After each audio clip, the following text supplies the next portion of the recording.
പ്രളയത്തിൽ നശിച്ച കുട്ടനാട് ചമ്പക്കുളത്തെ അംഗനവാടിക്ക് ഇനി പുതിയ മുഖം.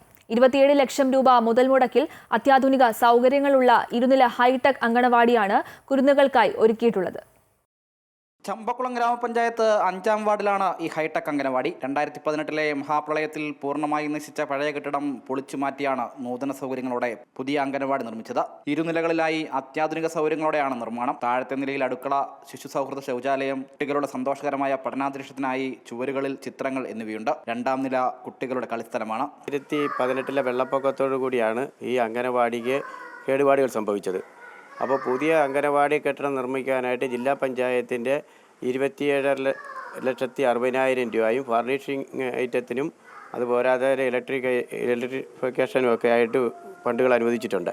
പ്രദേശത്ത് വെള്ളം ഉയരുന്ന സാഹചര്യമുള്ളതിനാൽ തന്നെ വെള്ളപ്പൊക്കത്തെ ഒരു പരിധിവരെ പ്രതിരോധിക്കാൻ കഴിയും വിധമാണ് കെട്ടിടം നിർമ്മിച്ചിരിക്കുന്നത്. 2.5 സെന്റ് സ്ഥലത്താണ് കുട്ടനാടിന്റെ ഭൂപ്രകൃതിക്ക് അനുയോജ്യമായ രീതിയിലുള്ള ഈ കെട്ടിട നിർമ്മാണം. താഴത്തെ ചുമരുകളിൽ ആകർഷകങ്ങളായ കാർട്ടൂൺ ചിത്രങ്ങളാണ് ഉള്ളതെങ്കിൽ മുകളിലെ നിലയിൽ അറിവ് പകരുന്ന ചിത്രങ്ങളാണ് ഒരുക്കിയിരിക്കുന്നത്. ജില്ലാ പഞ്ചായത്തിന്റെ വികസന പദ്ധതിയിൽ ഉൾപ്പെടുത്തി 27.60 ലക്ഷം രൂപ മുതൽ മുടക്കിലാണ് കുരുന്നുകൾക്കായി ഈ സ്നേഹക്കൂട് അണിയിച്ചൊരുക്കിയിരിക്കുന്നത്.